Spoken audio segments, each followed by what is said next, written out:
So, from last time when we met, we were covering Matthew chapter 13. And one of the things we saw, hang on one second.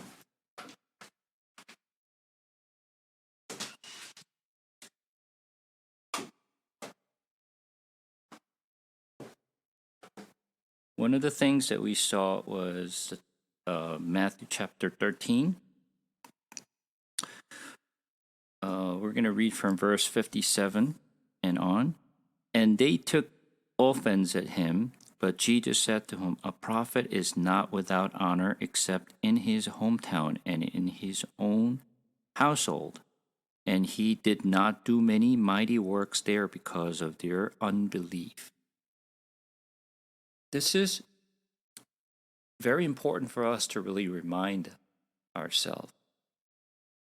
Jesus was denied by his own family and the town that he was living in because they have seen Jesus growing up, they have seen their family, but because of knowing them became a reason to reject Jesus Christ. Sometimes we think we know something, but for that reason that we reject, that we don't really believe in because we think we know, but we don't. What we know could be just on the surface, not what's inside. We think we know, but we don't. Many times that happens with relationship as well. Sometimes I know you because I've known you for many, many years. But that kind of assumptions and kind of, thinking that we know someone, maybe we don't know that person at all. Sometimes our family doesn't even know who we are. Sometimes they don't know what we're thinking. Sometimes they don't know what we want because they think they know us, but they don't. That happens all the time.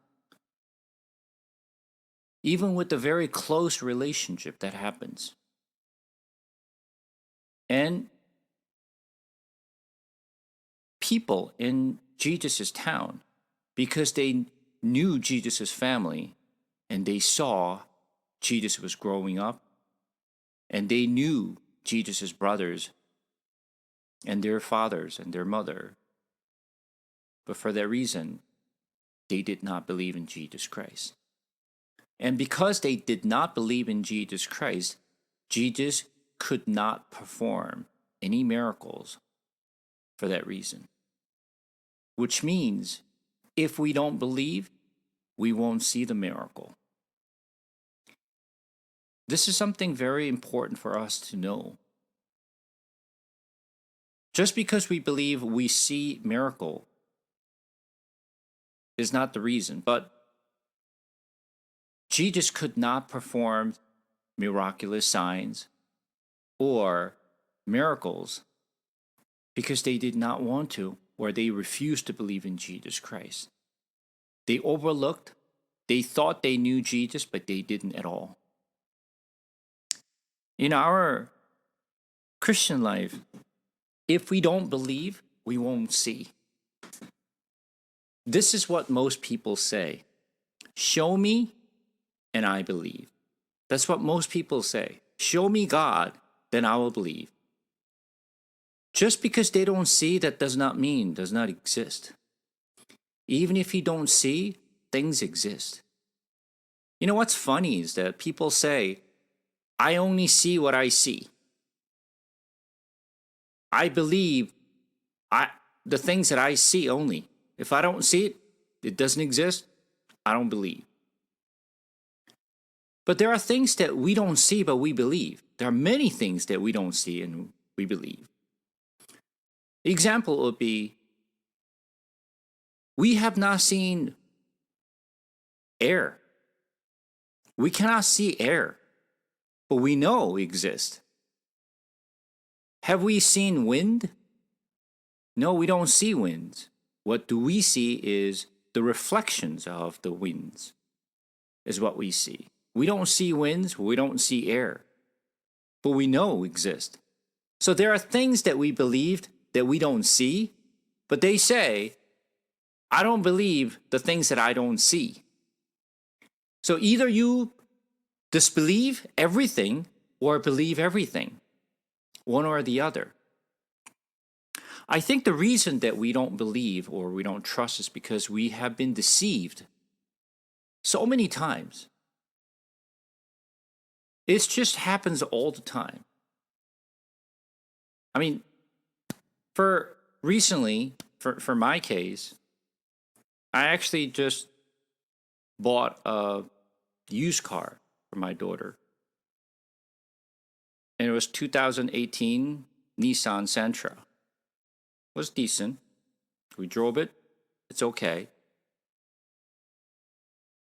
2 days later, the car was not drivable. Was not really moving. So what happened? So we took it to the shop, to the dealer.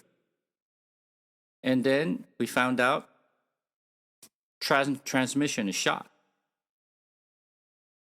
So we asked them how much would it cost to fix it. They came back with $10,000. Cost more than a car itself. So we reached out to the guy who actually sold this car. Of course, he's not reachable. He's not responding. Because he's got the money, he doesn't care anymore. And I'm sure he knew the problem was there all along. He just lied to us. So what happened? We've been deceived. This happens all the time in our life. We trusted something, but we've been deceived. Someone lied to us.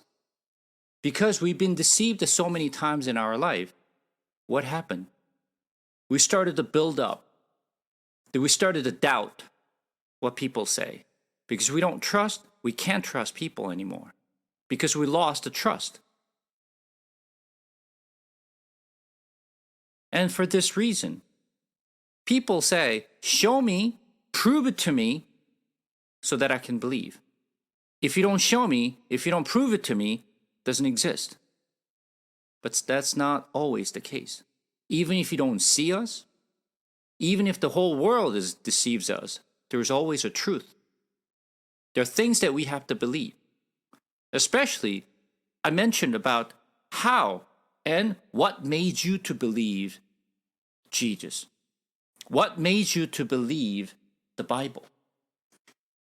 People don't believe in Bible. People don't believe in Jesus. What made you to believe it? You have not seen Jesus. You only see what's in the Bible. So what really made you to believe? God demonstrated to us many things. He said many things. There are people who believe and trust, and there are people who don't trust at all or don't believe. The reason that we believe what Jesus said and what is recorded in the Bible is because throughout the whole histories, it has been proven. And he demonstrated his work and his words always been fulfilled. That's how we know that what he said is the truth. That's how we know what he said will happen in the future. We believe it will happen based on what we have heard, what we have actually learned from the Bible. For this particular story, the people in the town where Jesus was living, they did not believe.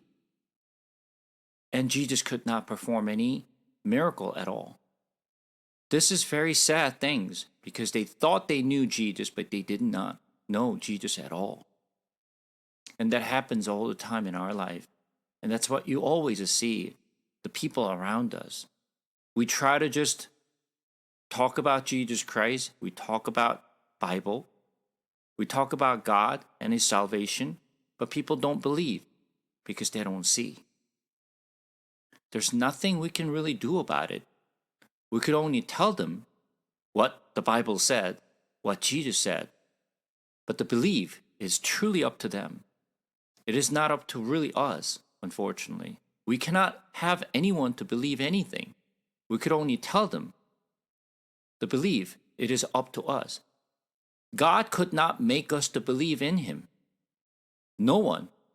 God never forced us to believe in him. So one day, when I was young, I was actually thinking, why can God make us to believe in him? Can he do it? Well, he can do anything and everything, right? So why can't he just make us believe in him? Why give us option?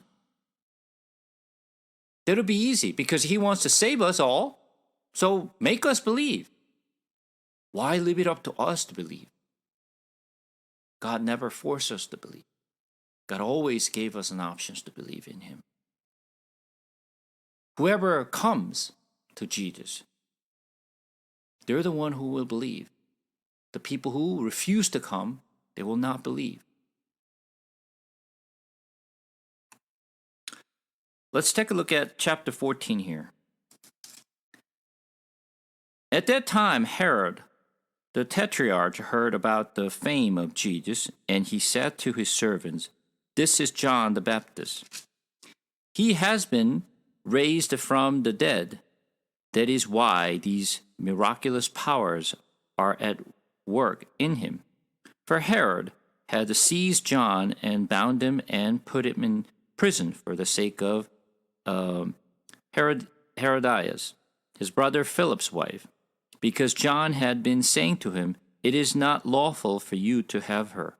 And though he wanted to put him to death, he feared the people because they held him to be a prophet. But when Herod's birthday came, the daughter of Herodias danced before the company and pleased Herod, so that he promised with an oath to give her whatever she might ask.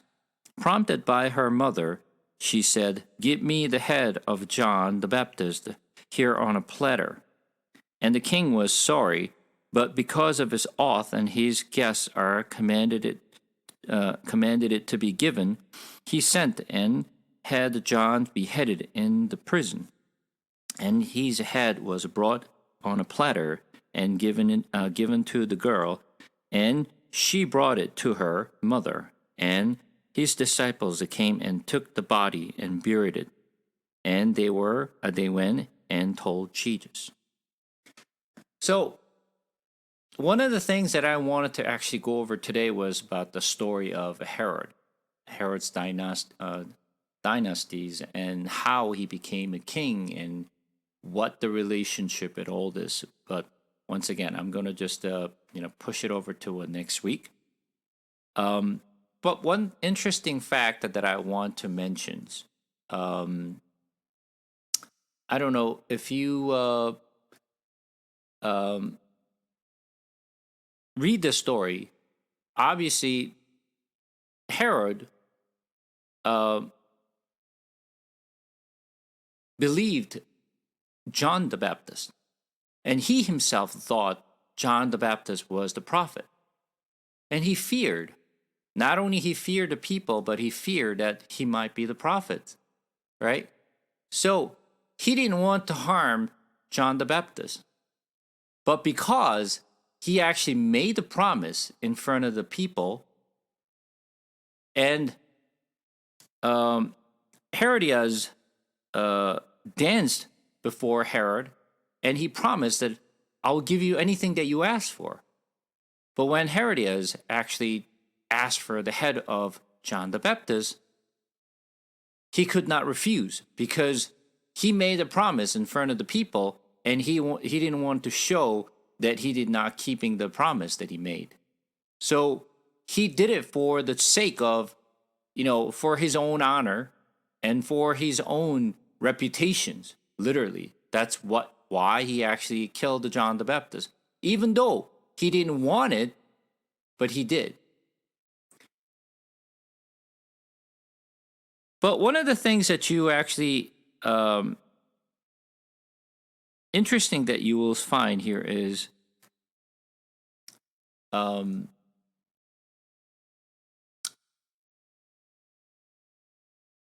verse 3 says, "For Herod had seized John and bound him and put him in prison for the sake of Herodias, his brother Philip's wife." So Philip is Herod's brother. So let me just to show you, just to kind of like, let me see if I can. Let me see if I can show this. Hang on one second.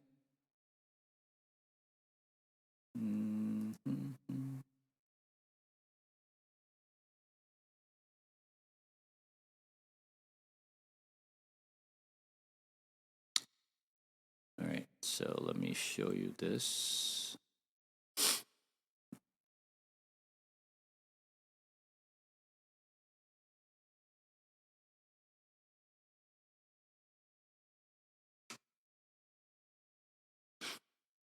Do you see my screen? Okay. So this is the Herod's family line. So the Herod that we're discussing here is this Herod.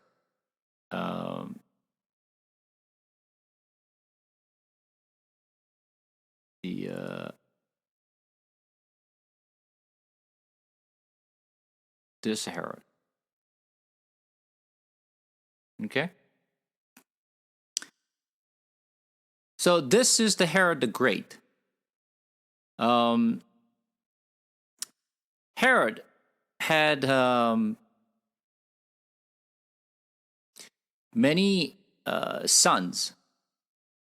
And what you see here is the Philip the First, Archelaus, Antipater, and Philip the Second. So I'm gonna go over the relationship between all these the family lines and how and what is the relationship between each of them. And then when you actually look at this, Herod was actually married to a wife, Miriam the First. I'm going to talk about who Miriam is. She is the Hasmonean. This is kind of like new to most of you, but Hasmonean is very, very important in the Jewish history. So the reason Herod married to Miriam the First is because Herod is not Jewish. Herod is Edomite. He's the descendants of Esau, not Jacob. So Herod was not regarded as a Jew, but he became a king, and people did not respect him at all. But he wanted to demonstrate that he is the Jews. So Herod, as Edomanian, he's still Jews because he converted to Judaism, not by choice. It was actually from his ancestors. The entire Edomanians were converted to Judaism. So officially, they are Jewish, not by birth, but by the conversion, just like us. I'm American citizen, but I was not born here as American, but I am naturalized American citizen, right? So you are probably naturalized Canadians, right? So we're officially Canadians and Americans, but not by birth, not by the blood. And Herod was just like that. So he wanted to prove that he's Jews. So he married to a true Jews, which is Miriam. So he intentionally married to Miriam to show that I am a Jew. So Miriam was not the only wife. Of course, he had many wives. So as you can see here, Miriam the Seconds and Malthus and Cleopatra of Jerusalem, they're all the wife of Herod the Great. So there are many children from there, right? But they, each of them, played important roles, and those names are actually shown up in our Bible. But because people don't know the dynasty of the Herod, they don't know who's who. And that's the kind of things that I'm going to go over next week. So out of Miriam the First, as you can see here, between the Herod the Great and Miriam the First, there is Alexander and Aristobulus. And out of Aristobulus, there are many children here. So out of all the children here, two important people on this list, which is Agrippa the First and Herodias. Those two names are very important, which we just saw today's in a scripture here. So this particular, when you actually go back here, we're going to talk about Philip the First and Herodias was actually they're married, but this Antipas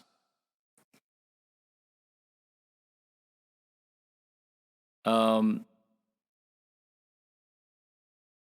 actually, let's just go over this more detail next week. I think it makes more sense just to go over as I go over the whole histories and the background of it. So what we really need to understand here is there's pretty complicated relationship within the Herod family lines.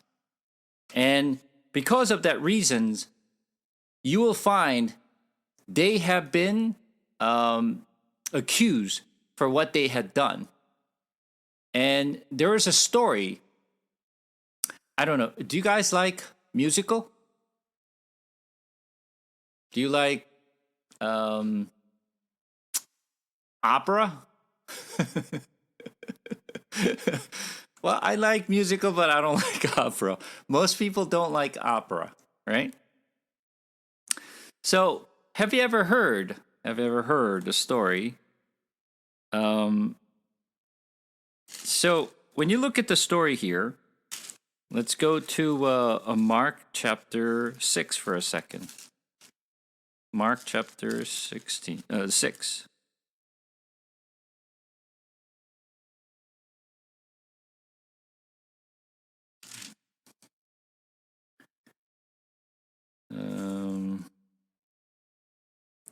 What's your name? Luke chapter 9.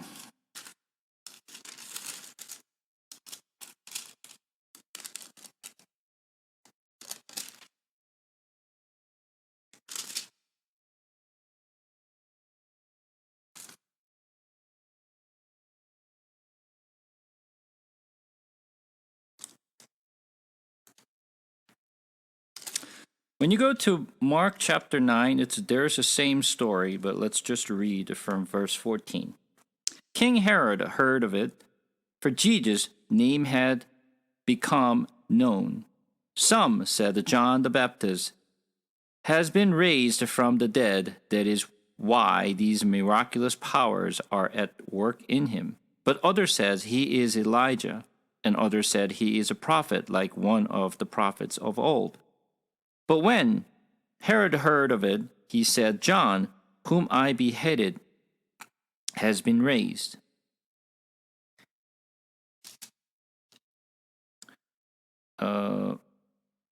For it was Herod who had sent and seized John and bound him in prison for the sake of Herodias, his brother's Philip's wife, because he had married her. For John had been saying to Herod, "It is not lawful for you to have your brother's wife." And Herodias had grudged against him and wanted to put him to death, but she could not. For Herod feared John, knowing that he was a righteous and holy man, and he kept him safe.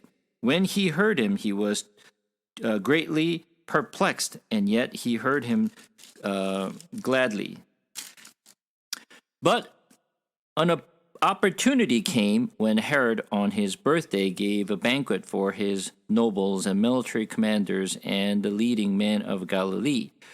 For when Herodias' daughters came in and danced, the pleased Herod and his guest, and the king said to the girl, "Ask me for whatever you wish, and I will give it to you." And he vowed to her, "Whatever you ask me, I will give you, up to half of my kingdom." And she went out and said to her mother, "For what should I ask?" And she said, "The head of John the Baptist." And she came in immediately with the haste to the king and asked, saying, "I want you to give me at once the head of John the Baptist on a platter." And the king was exceedingly sorry, but because of his oath and his guest, he did not want to break his word to her. And immediately the king sent an executioner with the order to bring John's head. He went and beheaded him in the prison, and brought his head on a platter, and gave it to the girl, and girl gave it to her mother. When his disciples heard of it, they came and took his body and laid it in a tomb. So you hear the story of Herodias, right? There's a story. The Herodias actually loved John the Baptist. And he actually confessed to John the Baptist, "I love you." And John refused to accept Herodias' love. So she was furious and she was upset. And therefore, that's why she used her daughter to just revenge John. That's what made Herodias' daughters dance before the Herod and executed the John the Baptist's head. Did you hear that story? No? This is like a story you never heard before? Huh? What is that some kind of is it some kind of a drama story that you hear from me? Always you hear something new to me, right? Bible is full of scandal and controversy. Remember I asked you about whether you guys like musicals or opera? This is why I asked this question. There is a musical called Salome. You probably never even heard of it. But there is a musical called Salome. It's not musical, it's actually opera. And this opera was actually made by the Richard Strauss. And this opera came from a novel about Salome and Herodias and John the Baptist. So the Salome, the opera, is based on the story that I just told you. Many people believed the story that I just told you is the truth. It is Herodias actually loved John the Baptist, and when John the Baptist refused her love, and then she was furious and she wanted to kill John the Baptist, and so she used her daughter to really just, pay, the revenge John the Baptist. Many people believe this story. Is that in the story of the Bible? No, that's not the story of the Bible. That's the story of the novel. That's a story of opera, not in the Bible. But because people have read and people have heard of this story from the opera and the novel, and that's what people believed. For you, this is probably the first time you hear this story from me about the opera or the stories, but many people did believe. And this is why I always say, you don't learn the Bible from novel or movie. That's the most dangerous to learn the Bible. If you watch the movie and that's how you learn the Bible and that's what you believe, you're believing in the wrong thing. So never, ever believe through the Bible. I mean, I'm sorry, not by the movie. I'm sorry, not by the opera or any other stuff. All right? We have to believe what's written in the Bible. Right? Not by other source. I just wanted to mention that even though you guys probably never even heard of this story before, but I wanted to share it in case if you ever heard people saying about that story, just tell them this got nothing to do with the Bible. It just came from, the novel that someone wrote. Okay? All right, so this is a side story. Anyway, coming back, when you look at the chapter 14, verse 12, it says, "And his disciples came and took the body and buried it, and they went and told Jesus." So, who is the disciples of the John? Do you know? Who's the disciples of the John? Does Bible actually mention anything about it?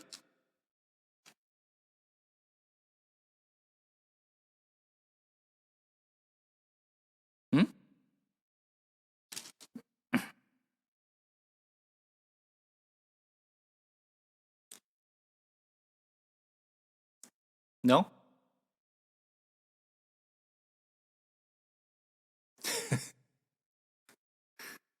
All right, let's turn to John chapter 1.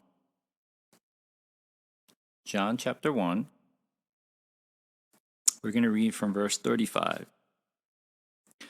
The next day, again, John was standing with two of his disciples, and he looked at Jesus as he walked by and said, "Behold, the Lamb of God."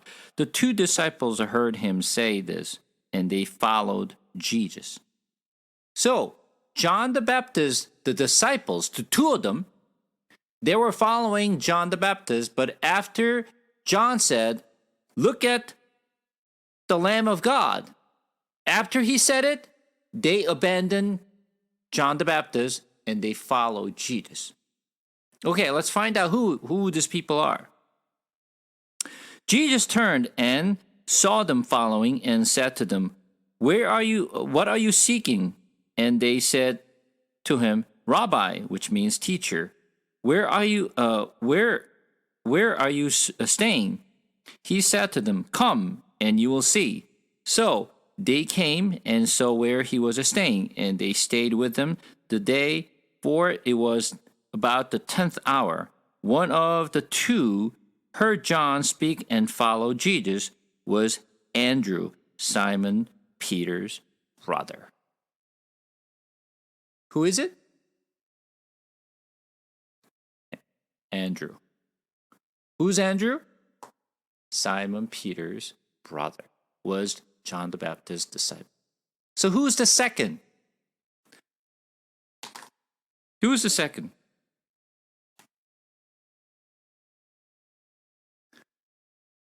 Bible doesn't say. So we don't know who the second one was. But we only know one person, which is Andre. So at least you know who was the John the Baptist disciple who followed Jesus. Both of them followed Jesus. We're coming back to Matthew chapter 14. Now, when Jesus heard this, he withdrew from there in a boat to a desolate place by himself. But when the crowds heard it, they followed him on foot from the towns. When he went ashore, he saw a great crowd, and he had compassion on them and healed their sick. Now, when it was evening, the disciple came to him and said, "This is a desolate place, and the day is now over. Send the crowd away to go into the village to buy the food for themselves." But Jesus said, "They need not go away. You give them something to eat." They said to him, "We have only 5 loaves here and 2 fish." And he said, Bring them here to me." Then he ordered the crowds to sit down on the grass, and taking the 5 loaves and the 2 fish, he looked up to heaven and said a blessing. Then he broke the loaves and gave them to the disciples, and the disciples gave them to the crowds. And they all ate and were satisfied. And they took up 12 basketfuls of the broken pieces left over. And those who ate were about 5,000 men, besides women and children. All right. You know that Jesus fed 5,000. This story has been heard many times over. So I'm sure, you're very, very familiar with the story that Jesus fed 5,000 people. Right? What's new? There's nothing new. Everybody knows the story very well. Right? But let's find out how much you know. Okay, first of all,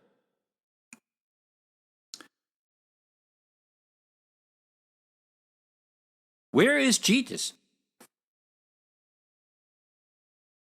Where is Jesus? Do you know where he was?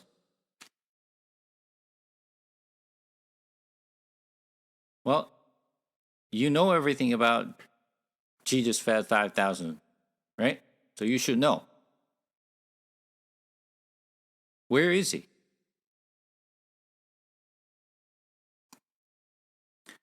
Verse 13. I'm sorry, what? In Capernaum? Capernaum?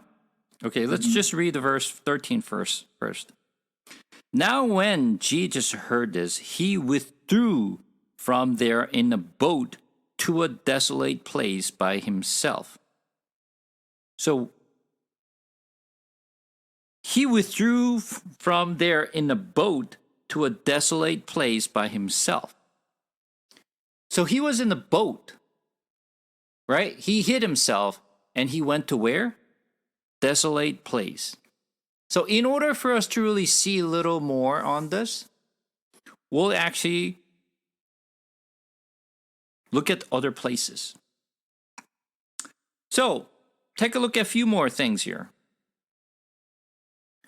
Verse 15 says, Now when it was evening, the disciples came to him and said, This is the desolate place, and the day is now over. Send the crowd away to go into the village and buy food for themselves. But Jesus said, They need to go away. They need not go away. You give them something to eat. So one of his disciples came to Jesus and said, You should send the people out to the village so they can eat.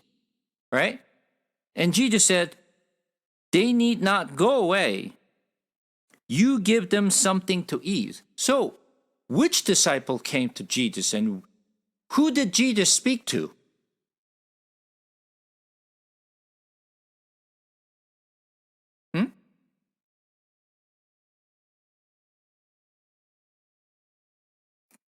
Who is this disciples that he spoke to Jesus?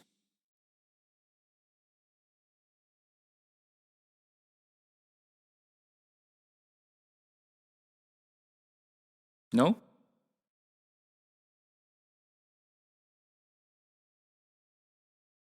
I thought we all knew about how Jesus fed 5,000, so we should know everything, right? No? All right. So in order for us to find out, let's just take a look at some other places. So this time, let's go to Mark chapter 6. We go to Mark chapter 6. We're going to read from verse 30. The apostles returned to Jesus and told him all that they had done and taught. And he said to them, "Come away by yourself to a desolate place and rest a while." For many were coming and going, and they had no leisure even to eat. And they went away in a boat to a desolate place by themselves. Now many saw them going and recognized them, and they ran there on foot from all the towns and got there ahead of them. When he went ashore, he saw a great crowd. He had compassion on them because they were like sheep without a shepherd. And he began to teach them many things. And when it grew late, his disciples came to him and said, "This is a desolate place, and the hour is now late. Send them away to go into a surrounding countryside and village and buy themselves something to eat." But he answered them, "You give them something to eat." And they said to him, "Shall we go and buy 200 denarii worth of bread and give it to them to eat?" And he said to them, "How many loaves do you have? Go and see." And when they had found out, they said, 5 and 2 fish. Then he commanded them all to sit down in groups on the green grass. So they sat down in groups by hundreds and by 50s. And taking the 5 loaves and the 2 fish, he looked up to heaven and said a blessing and broke the loaves and gave them to the disciples to set before the people. And he divided 2 fish among them all, and they all ate and were satisfied. And they took up 12 basketfuls of broken pieces and of the fish. And those who ate the loaves were 5,000 men. Okay? So, do we have a little more clue where they were and where they went? Based on what you see here? We still don't know exactly where they were, where they went, nor who the disciples was, right? But one thing we did find out from the Mark is this. So Jesus was in one place. He took the boat and went to somewhere else, right? And other people walked. While Jesus took the boat and went from one place to another place, other place followed him on foot. So we know that Jesus moved from one place to another place. So we're going to discover more. So this time, let's go to Luke chapter 9.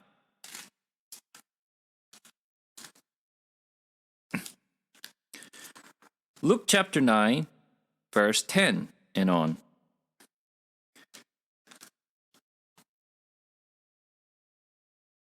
On their return, the apostle told them all that they had done, and he took them and withdrew apart to a town called Bethsaida. Aha! Now we have some clue here, okay? So he went to Bethsaida, all right? So we finally got to know exactly where he went, at least. When the crowds learned it, they followed him and welcomed him and spoke to them of the kingdom of God and cured those who had need of healing. Now the day began to wear away, and the 12 came and said to him, "Send the crowd away to go into the surrounding villages and countryside to find lodging and get provision. For we are here in the desolate place." But he said to them, "You give them something to eat." They said, "We have no money, then 5 loaves and 2 fish, unless we go and buy food for all these people." For there were about 5,000 men. And he said to the disciples, "Have them sit down in group of about 50 each." And they did so, and had them all sit down, and taking the 5 loaves and the 2 fish, he looked up to heaven and said a blessing over them. Then he broke the loaves and gave them to the disciples to set before the crowd, and they all ate and were satisfied. And what was left over was picked up, 12 basketful of broken pieces. Okay? So each Gospel's actually giving us a little more clue and giving us like a little more information here or there so we can identify exactly where they were, where they went, what he did. All right? We still don't have the clear picture yet, right? So this time, we'll go to John. John chapter 6.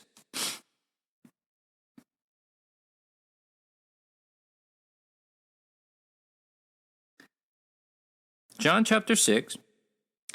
After this, Jesus went away to the other side of the Sea of Galilee, which is the Sea of Tiberias, and a large crowd was following him because they saw the sign that he was doing on the sick.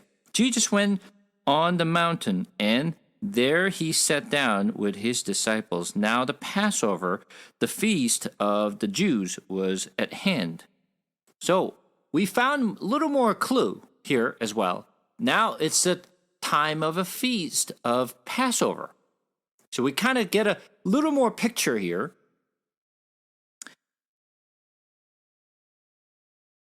Lifting up his eyes, and then seeing that a large crowd was coming towards him, Jesus said to Philip, "Aha!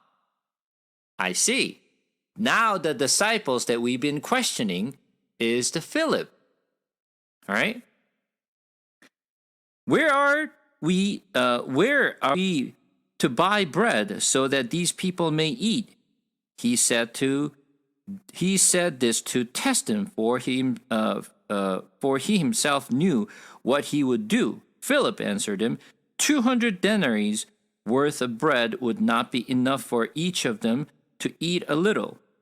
One of his disciples, Andrew, Simon Peter's brother, said to him, "There is a boy here who has 5 loaves, barley loaves, and 2 fish. But what are they for so many?" Jesus said, "Have the people sit down." Now there was much grass in the place, so the man sat down, about 5,000 in number. Jesus then took the loaves, and when he had given thanks, he distributed them to those who were seated. So ate the fish as much as they wanted, and when they had eaten their fill, he told his disciples, "Gather up the leftover fragments, that nothing may be lost." So they gathered them up and filled 12 baskets with fragments from the 5 barley loaves left by those who had eaten. When the people saw the sign that he had done, they said, "This is indeed the prophet who is to come into the world." Perceiving that that they were about to come and take him by force to make him king, Jesus withdrew again to the mountain by himself. Okay. Now, do we still know where he was before? And before he came to Bethsaida?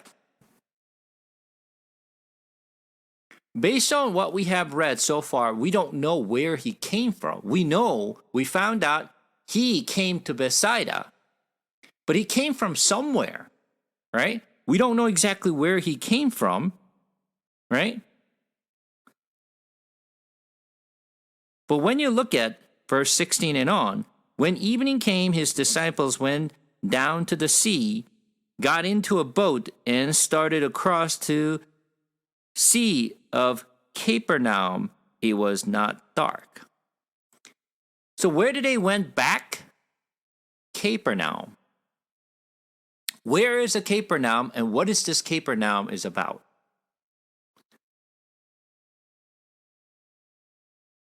Remember, the story when we read Matthew, right? Going back to Matthew again. When we started, chapter 14, Jesus was rejected by whom? The people in the town where Jesus was living, right? Where was Jesus living? Capernaum. That's where Jesus is living. So then, we can put these puzzles together. Where was Jesus? Capernaum, where he lives. Where did Jesus go? He went to Bethsaida. When he was there, disciples came, and Jesus spoke to his disciples and asked the question. Who did he speak to? Philip. And who of the disciples mentioned that we have 5 loaves of bread and 2 fishes? Andrew. Now we have the picture. Now we know where he was, where he went, who he spoke to, and who brought the 5 loaves of bread and fishes. So now you can put these puzzles together, right? Okay. Now you have a better picture. So we thought we knew about the Jesus feeding 5,000, but we realized that we don't know much. We thought we knew, but we didn't. We only knew Jesus fed 5,000, but we don't know the details of exactly what happened and who he spoke to, why he spoke to him. All right? So let's take a look at a few things here.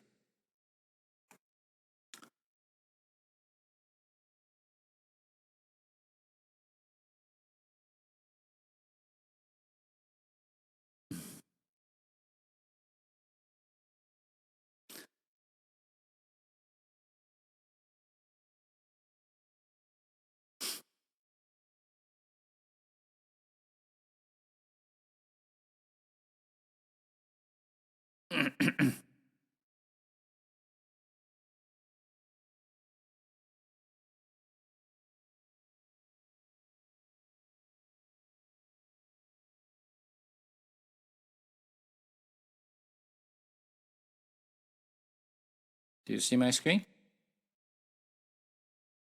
Mm-hmm.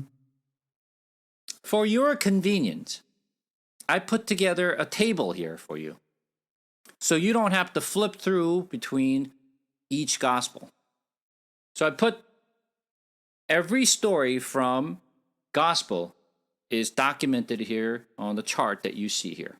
Matthew chapter 14, Mark 6, Luke 9, John chapter 6. One thing you find here is that there are a lot of a similarity between Matthew and Mark. There are a lot of the miracle stories that overlaps between Matthew and Mark. But not every story is overlapping between gospel. There are very few stories that are recorded in all 4 gospels. One being Jesus feeding 5,000 story is recorded in every gospel. What does that mean? It means it's very important. Not every miracle signs are recorded in every gospels, but this particular story is recorded in every 4 gospels in the Bible. If it is important, we should just take a look at it very carefully. Before we actually cover this, I'm going to show you a different map here. Let me see if I can pull out that map.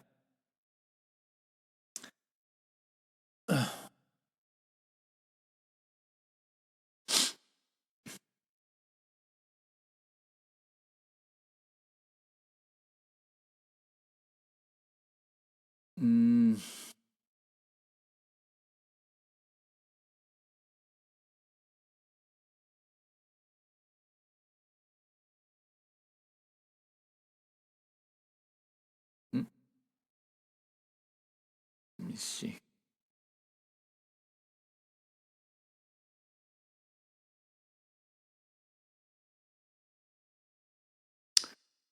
My computer is a little slow today for whatever reason.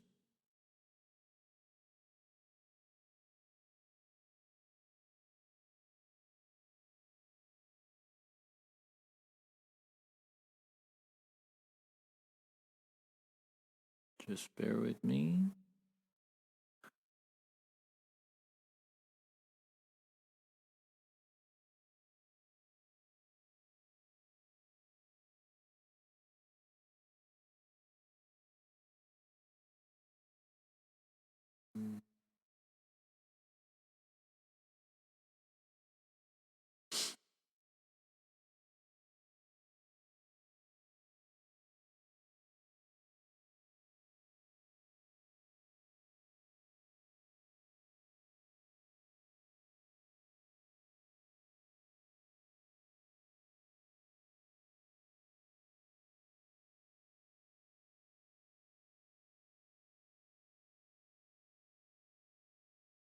Okay. Okay. Stop here and then share it again.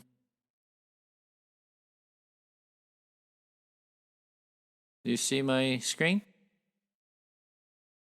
Okay. So this is the Sea of Galilee, which is a Lake Tiberias. All right. So what you see here is this is a Capernaum, which is Capernaum is on the west side of upper west side of the Sea of Galilee. All right. Bethsaida is on the northwest side of the Sea of Galilee. You see this here? Right? So what you will see here is Capernaum. You don't see much green in here. When you actually look at the Bethsaida, you see a little bit of green in here. Right? You see the green in here. So Jesus actually took the boat from here and crossed the Sea of Galilee to get to Bethsaida. So here's the question.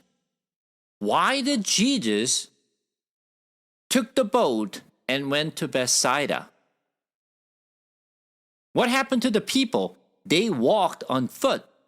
So when Jesus actually took the boat and crossed the Sea of Galilee, people walked from here all the way to Bethsaida. Right? Now the question is, why? Why did Jesus actually made them to walk all the way to Bethsaida? And after that, after Jesus fed 5,000, what happened? He came back to Capernaum.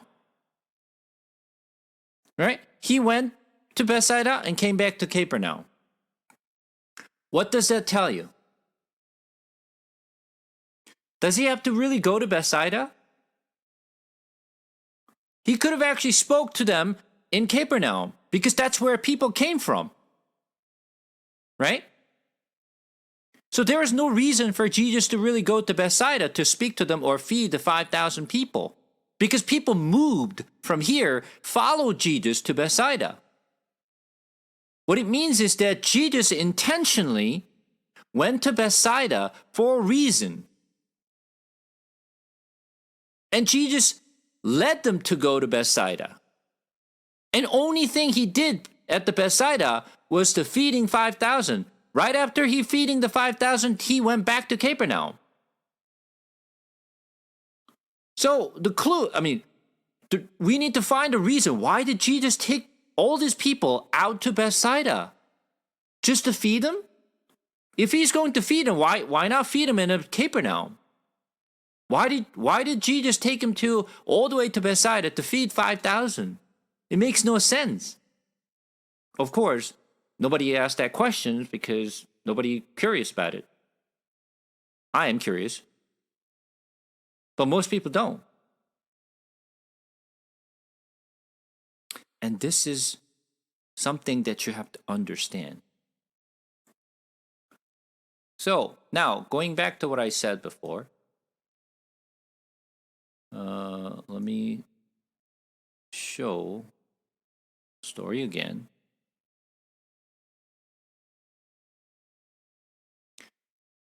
Okay, so the same story is recorded in all different gospel here.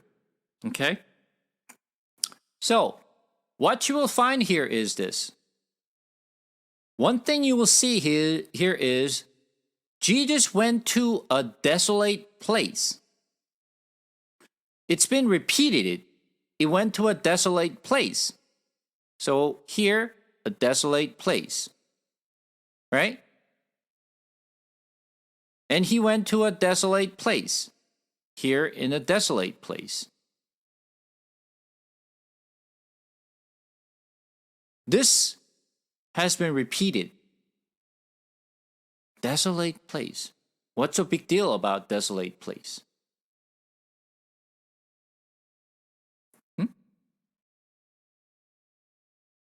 Desolate place is what? What's a big deal about it?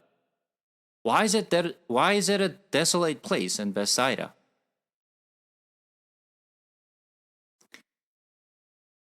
So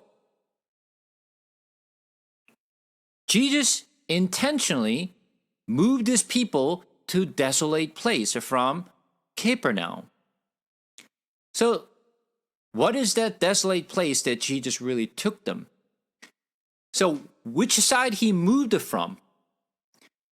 He was in a Capernaum, so he wasn't on the west side. Is that correct? Capernaum is a northwest. Bethsaida is a northeast. So Jesus took people from west to east. Right? The direction is from west to east. That's where he actually moved the people from. Now, I want you to kind of think about this for a moment. When God actually took the Israelites out of Egypt, Egypt was on the west side. God actually drew the Israelites out of Egypt and moved over to the promised land, right? Which side did God lead the Israelites?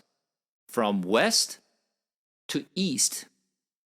When they moved from west to east side of the land where God led the Israelites using Moses, where did they arrive? They arrived in desert. Right? The place where they landed was desert. Nothing there. A desolate place.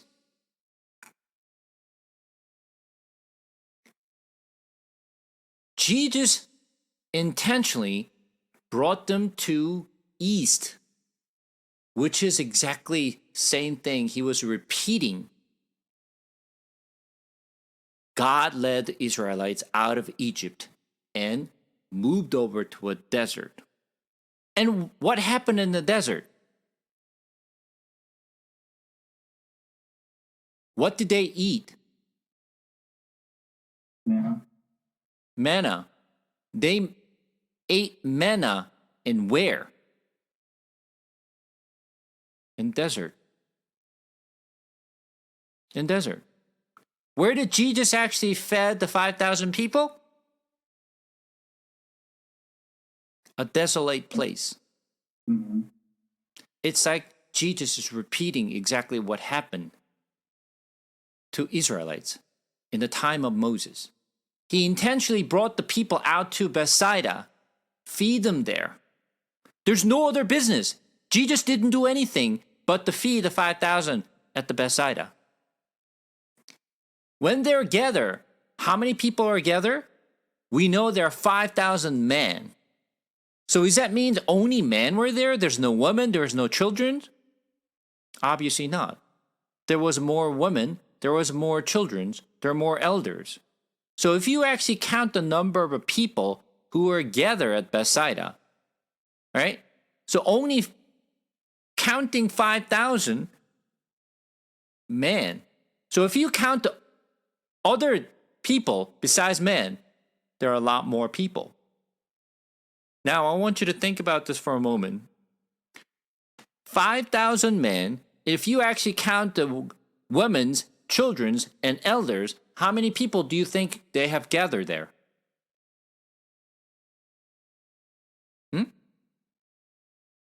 How many people do you think they gathered there?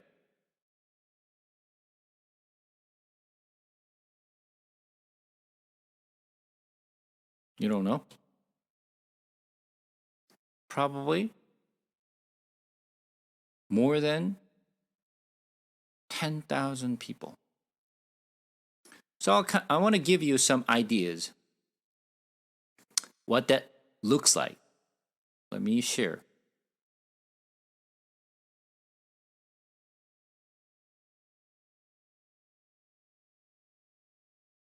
You see this?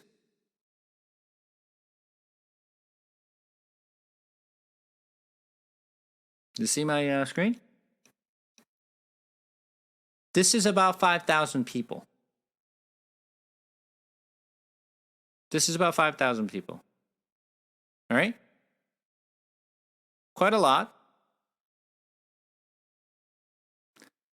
Do you think they actually, you see the stage here in the middle, right? Do you think they actually used a mic when they speak to these people? Or they actually just spoke out of their own voice? What do you think?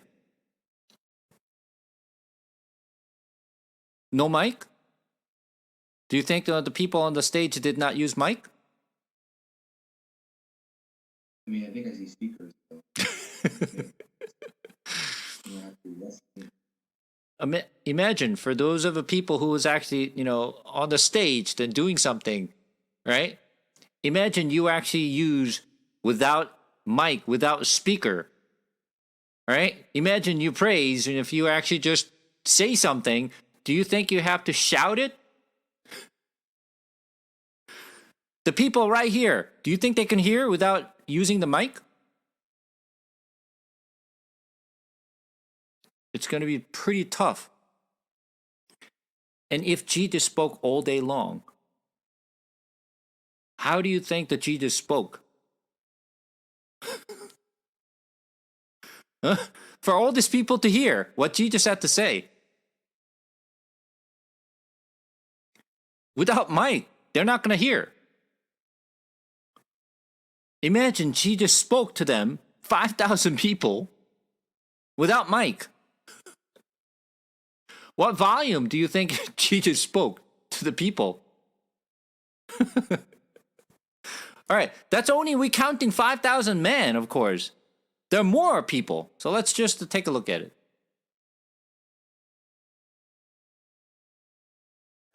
Oops. So let me share this.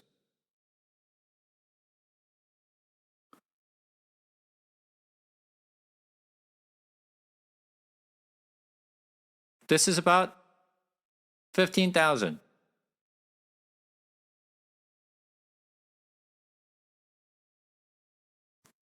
You see at the bottom over here, do you know what this is?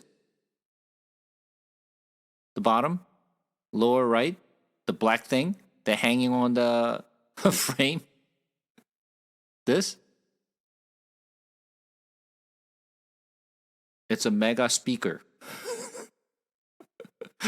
That's a mega speaker. In order for people to really hear the person who's speaking on the stage, they have to use a mic in order for the people in the behind to really hear what the person has to say on the stage. Imagine Jesus is speaking to the people of this many people, all right?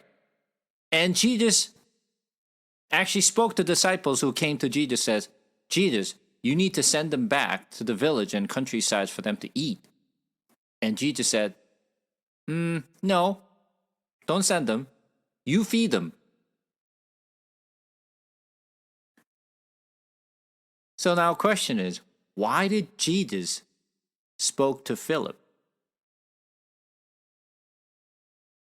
Why did Jesus spoke to Philip? Huh? He knows he's familiar with. If he's familiar with that area? Let's take a look at John chapter 1.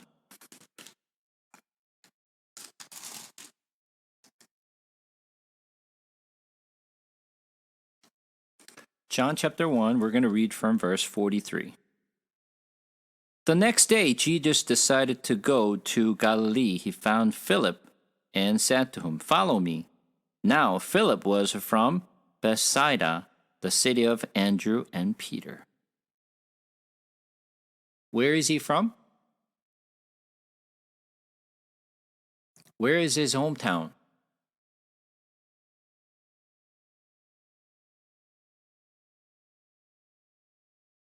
Bethsaida. He came from Bethsaida. Not only Philip came from Bethsaida, who also is from Bethsaida? Andrew and Peter.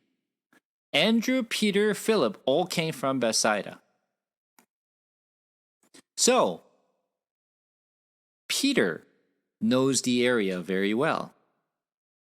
Right? When you look at the story here, once again, let me just share the screen one more time. Going back here. He said to this to test him. Test who? Peter. Why? Because Peter knows that area very well. How many people Philip sees?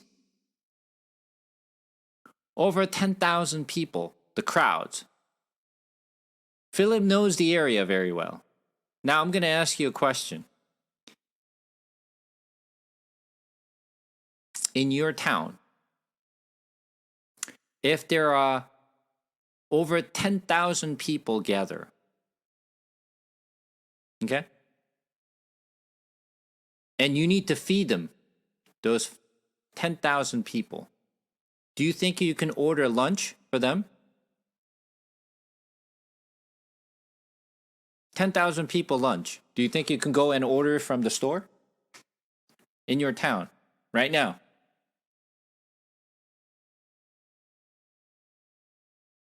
There's no way that you can there's no way that you can order lunch for 10,000 people.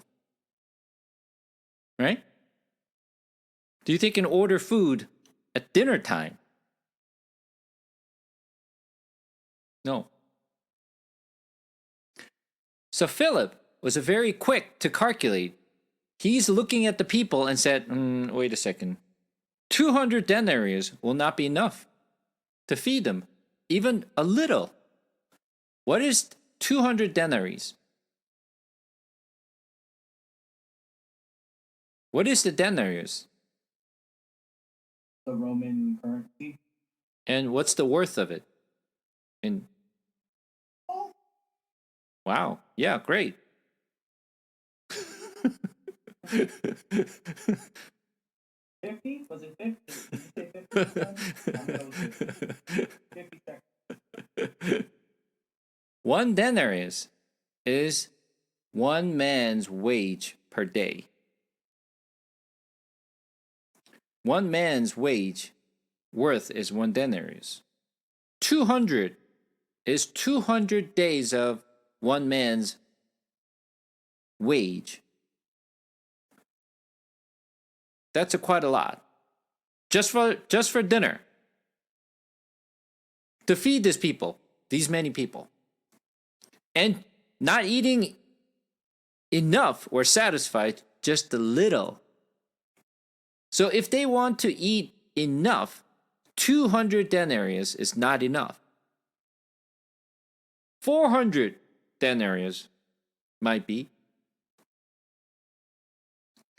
And Jesus was testing him. Is it possible? Is it possible to feed these people? What do you think the Philip's answers be? No way. No way. There's no way you can feed these people who are gathered here. First of all, not only we don't have a money, even if we do have a money, there's no place we can go and order this food for these people. Does Philip know? Philip knows very well because he knows this town very well. Is there McDonald's and, the Burger Kings are there? No. he knows the place where he can go and order food. And based on his knowledge, there's no way they will be able to actually go and find food for these many people. So from Philip's perspective, answer is no way. What does this mean? Going back to the story, I want you to map this into the story of Exodus. When people came out of Egypt, when they're in desert, they were hungry, they're crying out for food. They complained to Moses. What did Moses say?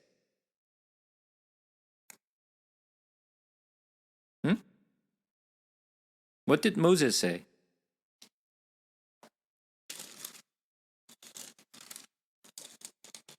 You don't remember what he said?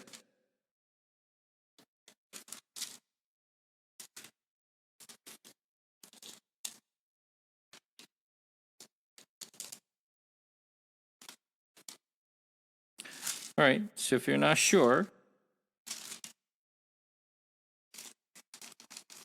let's go to Numbers, chapter 11. Numbers, chapter 11.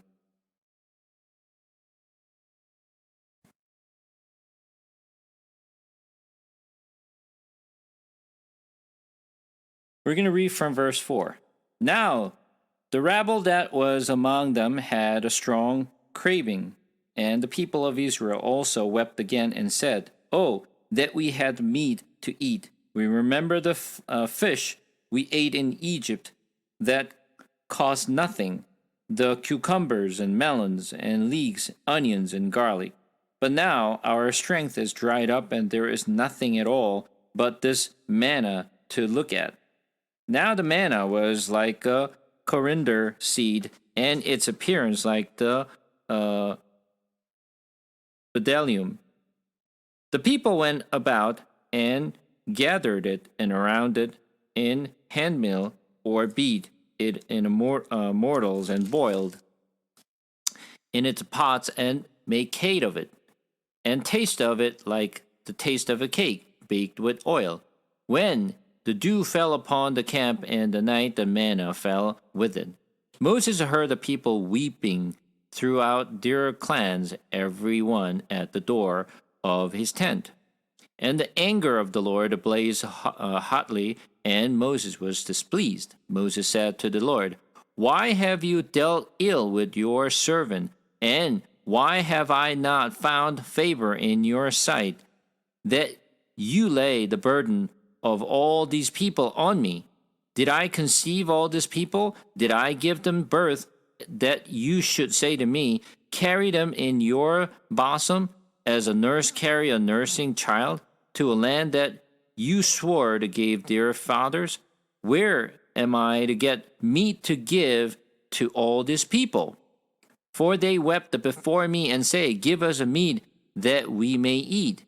I am not able to carry all this people alone, and burden is too heavy for me. If you will treat me like this, kill me at once, if I find favor in your sight, that I may not see my wretchedness." What did Moses say? Where are we going to find meat for these people? There are many people here. Where are we going to find this? You rather kill me. So Moses said, there is no way we're going to find meat for these people. Did Moses know he will not be able to find the meat for these people, for these many people? Yeah, it's impossible to find meat for these people. Isn't this the same thing what Phillips is in right now? He's almost in the same situations. Jesus saying, feed them. And he was like, what do you mean feeding? It's impossible. We don't have money. And even if you have money, there's no way we can find the food for these people. No way. Moses said it. Philip said the same. God tested Moses. Jesus tested Philip. No way. Andrew came. Among us, what we found is 5 loaves of bread and 2 fishes. But what this food can do for these people? Out of all the stories that you read in this, what do you think it is the most important things in this context?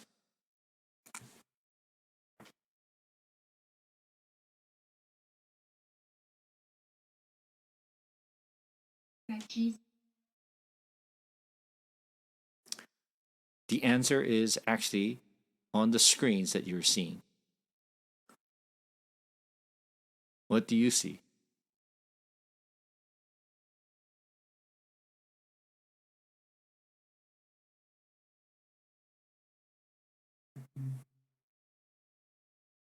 Bring them here to me. That's the key word. That's the most important thing. Bring it here to me. The answer is where? I have the answer. When you look around, when you figure things out, there's no answer for this. You can't solve this problem. There's impossible. It's not practical at all what you're asking. But what you think it's impossible, bring it to me. What is he saying? What you think it's impossible, I will make it possible.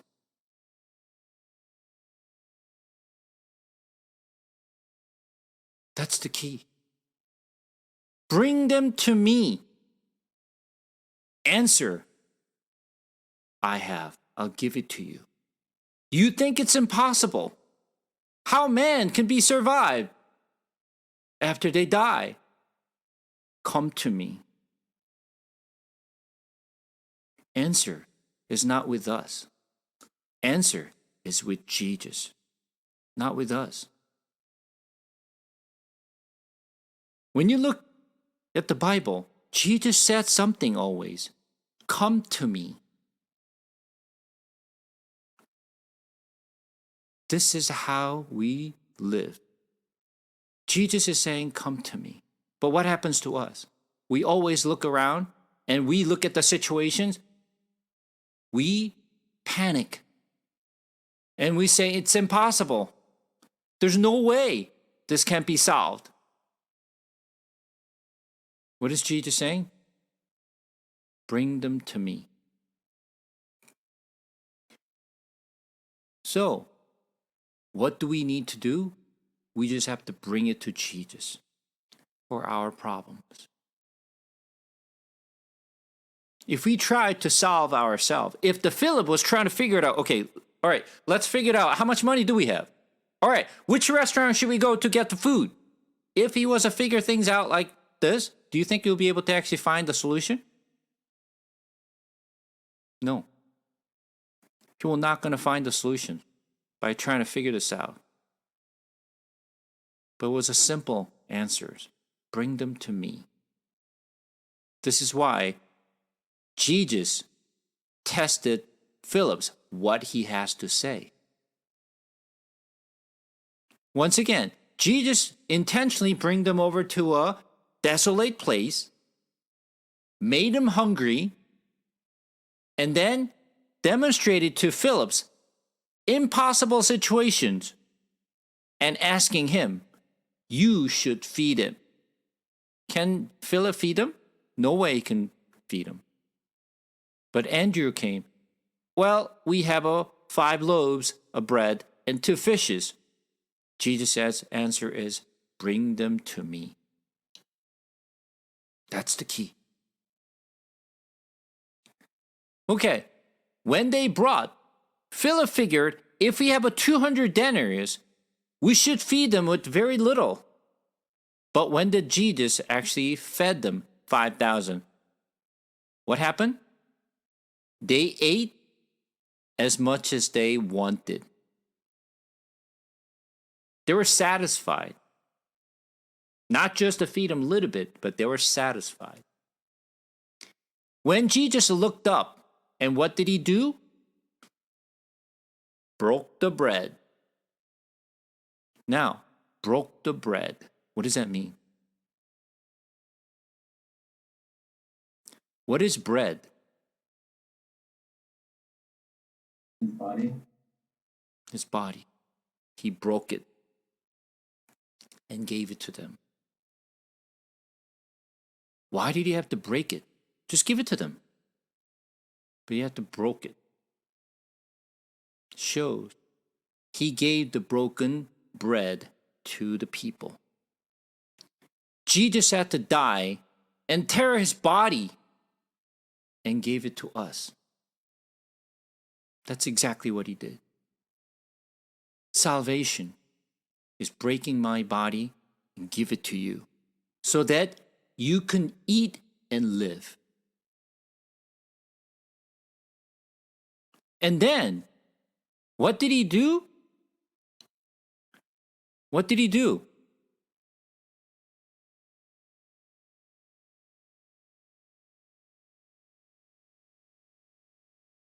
They ate, and then what? They found 12 basketful of bread. Right? Let's figure this out. Jesus must have actually miscalculated how much bread he needs to really distribute it to all these people. I actually overcalculated. I actually made it too many breads for you to eat. Oh, there's 12 baskets. Is that what happened? Jesus overcalculated. He actually just broke too many breads and then left over 12 basketful of bread. Dang, I made it too many bread. But one thing you will find here is they took up 12 basketful of the broken pieces left over. The breads were all broken pieces, fragmented pieces. Why 12? Why 12 basketful of breads left over? When you actually take a look at Mark, go to Mark. When you look at chapter 8, Mark chapter 8, there's a story. Jesus fed 4,000 people. 4,000 people. I'm not going to read all this, but we're just going to read a few things here. Chapter 8. In those days, when again a great crowd had gathered and they had nothing to eat, he called his disciples to him and said to them, I have a compassion on the crowd because they have been with me now 3 days and have nothing to eat. And if I send them away hungry to their home, they will faint on the way, and some of them have come from far away. So there are 4,000 people follow Jesus. They're hungry for how many days? 3 days. Okay? Verse 4 says, and his disciples answered him, how can one feed these people with bread here in this desolate place? Wait a second. This happened before. Jesus fed the 5,000 people before, right? When you look at the story of Mark chapter 6, Jesus fed 5,000 and they saw it, right? Shouldn't they know that Jesus now has actually ability to really feed 4,000 if he fed 5,000 in the past? What is Peter saying? Verse 4 says, his disciples answered, how can one feed these people with bread here in this desolate place? He saw them. They all saw Jesus fed 5,000 people. Why are they saying this? They still don't believe Jesus can do this. Isn't that strange? And verse 5 says this, how many loaves do you have? They said 7. So now they have 7 loaves of bread. When Jesus fed 5,000 people, how many loaves of bread? 5. This time, how many? 7. So there are more loaves of bread than when Jesus fed 5,000. Right? I'm just going to skip it for now, since we don't have a time. Now, verse 18 and on. Having eyes, do you not see? And having ears, do you not hear? And do you not remember? When I broke the 5 loaves for the 5,000, and how many basketful of broken pieces did you take up? They said to him, 12. And the 7 for the 4,000, how many basketful of broken pieces did you take up? And they said to him, 7. And he said to them, do you not yet understand? How many basketful of bread they collected this time? 7. Now, what you will see here is that some numbers are repeating. What numbers are repeating? 7 and 12 and 5. You see this? There's some clue what those number means. When Jesus fed 5,000 with 5 loaves of bread with 2 fishes, they collected 12 basketful of bread. When Jesus fed 4,000, there are 7 loaves of bread, and they collected 7 basketful of bread. You see their numbers are repeating? Do you think it was a coincidence that these people collected 12 basketful of bread versus 7 basketful of bread? Well, that's what we're going to talk about. So, unfortunately, I may not be able to actually finish because we already passed the time, but we're going to show you what that really means and continuations from today's lessons. All right? Now, any questions so far?